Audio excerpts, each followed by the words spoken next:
That's right. It's that time again.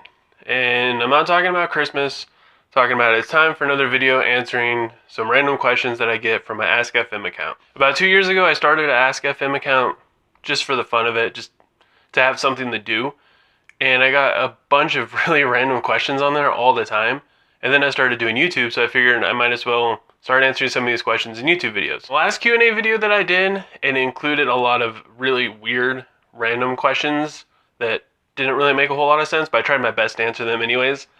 But this one, I'm just going to include the questions I found to be the most reasonable and normal. Starting off the first question with, what was your favorite childhood TV show? It's kind of a complex answer to that one. And the only reason for that is because it changed all the time. Like when I was a kid, I loved Scooby-Doo. I loved the Flintstones and Jetsons. I got a little bit older, and then I started watching Hey Arnold, Rocket Power, Dragon Ball Z, shows like that. But one of the random ones that I fell in love with when I was a kid, that's still one of my favorites to this day, is Boy Meets World. That show has everything. It related to me when I was in high school, when I was in elementary school. I had brothers, so like Eric from the show was great. Everything about it was amazing. Probably a close second to that show would be Malcolm in the Middle for basically the same reasons, but on a stupider, more ridiculously funny kind of scale. The next question is, can an animal replace a friend? I don't think an animal can really replace a human friend, but I feel like an animal can help fill the loneliness that you would feel from losing a friend. I'm not really sure what the context is in this, but like if a friend died or moved away or they were just not really in your life at all anymore for some kind of weird circumstance, then I would say that animal can make you feel not as lonely. I hope you get over it quicker. But as far as replacing it, you can't really take like a dog to the movies, or you can't call up your dog and tell them about this bad day, or you can't call up your dog and tell them about something funny you saw and laugh about it with them. So like having them around makes you feel better, but as far as actually replacing them, I don't really believe that. Next question is, what kind of coffee do you like? Unfortunately, due to the health of my stomach, I can't really drink too much coffee without it making me sick for like 2 or 3 days. But I really, really like cold brew, and I like blonde coffees. So anything, I'm not really that big of a coffee fan to begin with, but anything that's really smooth and anything where if I add cream or flavor to it, it really just takes on that flavor. And cold brew is super smooth, has tons of caffeine, which wrecks me, but it makes you feel really good. As far as what coffee do I drink when I do want to have coffee, like here at home, since I can't really make cold brew and all that at home because it's a pretty intense process, I go to the store and there's this little generic brand called the Donut Shop, and I just buy one of those as a Keurig and just make it. That's it. If you could go back in time, what is one piece of advice you would give your younger self? If I could give myself advice, like not go back in time and change anything that I did, but just give myself advice, man, that's kind of a tough one. I would probably just tell myself to buy as much Bitcoin as you possibly can. Like other than that, I don't really know because I'm pretty happy with everything else I have going on. I'm happy where I am at with music. My YouTube channel is cool. I'm just genuinely happy with everywhere I've gone and everywhere I've been in life and where it's gotten me now. So I don't really have too much advice to give myself, even though I don't really know what I was doing the whole way through it, and I could have used some advice, but I figured it out on the way. It worked out. Do you have a Christmas tree this year? Unfortunately, no. I haven't been able to have a Christmas tree for about 2 or 3 years due to living situations, but we decorate as much as we can, and that's pretty cool. I do love Christmas trees, and I really miss having one, but we try to make the most of what we can have. Do you have a favorite memory? What is it? One of my favorite memories actually involves Christmas and a Christmas tree, so this is kind of appropriate, where I would go to bed Christmas Eve, have the hardest time trying to fall asleep, and then I'd wake up at like 4, and I'd go out into the living room, and I'd be able to tell what presents Santa brought because all the presents that Santa brought weren't wrapped, and the presents that Santa brought just came as they were. And I remember sitting there on the couch in this pitch black room, just staring at all these figures of stuff that Santa brought, trying to figure out. I had 2 older brothers, so So not even all of it was mine, but just in there staring at it, trying to figure out what everything is, and just being so excited, just waiting for everyone to get up. And then finally, my mom would get up at 6 or 6:30 or something like that. She'd come out, she'd yell at me because I'm up early and send me back to bed, and I would just lay there until about 7 or 8.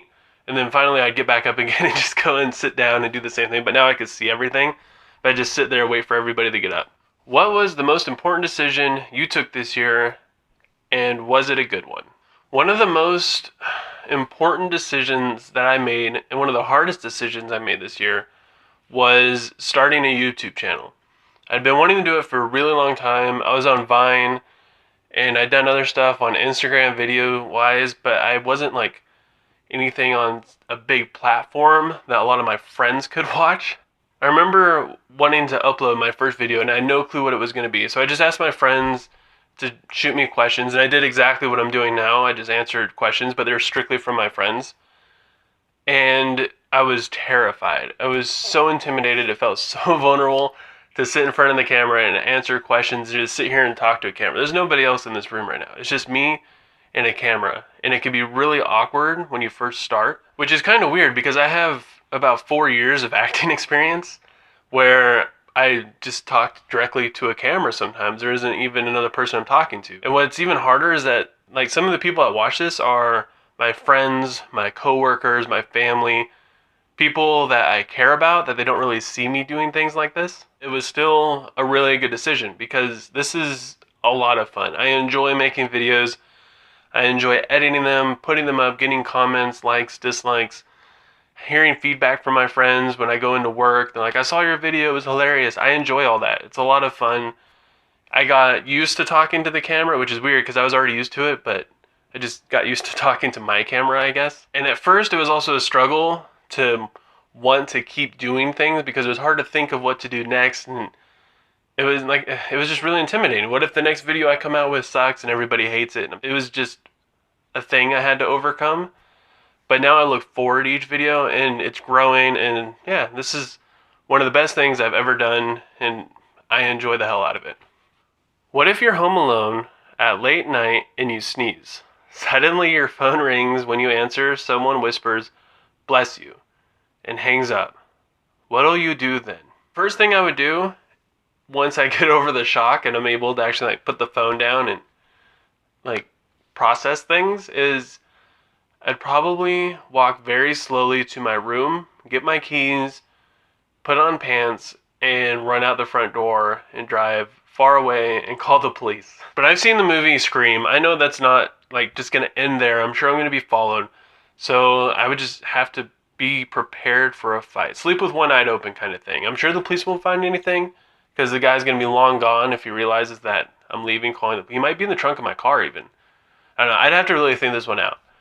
I'd have to search everything, my closets, like everything. Go through every single thing to make sure he's not in my house before I go to bed at night, and then sleep with one eye open, holding a gun to my chest. If your previous girlfriend/boyfriend wanted to get back together with you and have a fresh start, would you? That's going to be a hell no for me. The only reason is because most of my relationships didn't really end on that great of terms. So it's a pretty biased opinion. It's like if you leave a job where you don't really leave on good terms, you and your boss scream and yell at each other, you knock everything off their desk and you storm out, chances are you don't want to go back there and they don't want you back. And if they do want you back, like, you know it's not a good place to work because you just left. Now, for you guys, that might be a different story. Maybe you guys just broke up because school got in the way, or family issues, you're too busy with work or your career, whatever, and now all of a sudden it's a good time to start a new relationship or even rekindle an old flame, then sure, why not? Have you ever felt very lonely, sad, rejected by others, wanted to stay only in bed, and felt like your world was falling apart? What did you do to solve the situation and be happy again? And what were the main causes for your sadness and depression? Man, this one's going deep. I'll start off with what were the main causes for my sadness and depression. Anytime I've ever felt sad or depressed, it's just because, like, Honestly, it comes from comparison. Comparison is the thief of joy. Like, if I lay in bed and I'm like, oh, it sucks, I don't have enough YouTubers. This other friend of mine who just started their YouTube channel, he has way more friends and subscribers and likes and views and whatever. It just, like, that can bring you down. So I'll just lay in bed thinking that I suck when really it's not true. I have my own road, they have their own road.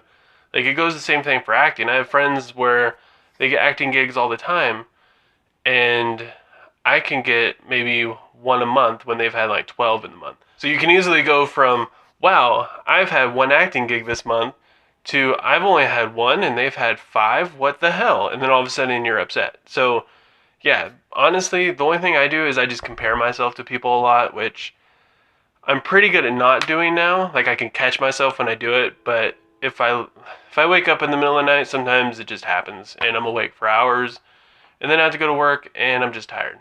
But have I ever felt lonely, sad, rejected from others and wanting to lay in bed all day? No, I've never felt rejection. Like I have, but rejection's never been a big thing to me.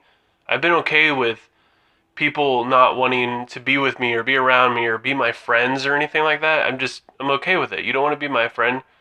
Fine. There's a couple billion people in this world. I'll make new friends. But what did I do to solve situations and be happy again, and like the things that upset me and get me down? Sometimes I have to just quit looking at myself and taking myself too seriously too. So what I'll do is I'll just go and find a friend who needs help with something. Because then it helps me to stop just concentrating on me. Why am I not doing good? Why am I not this way? Why am I just a failure? And why is everybody else around me doing so great?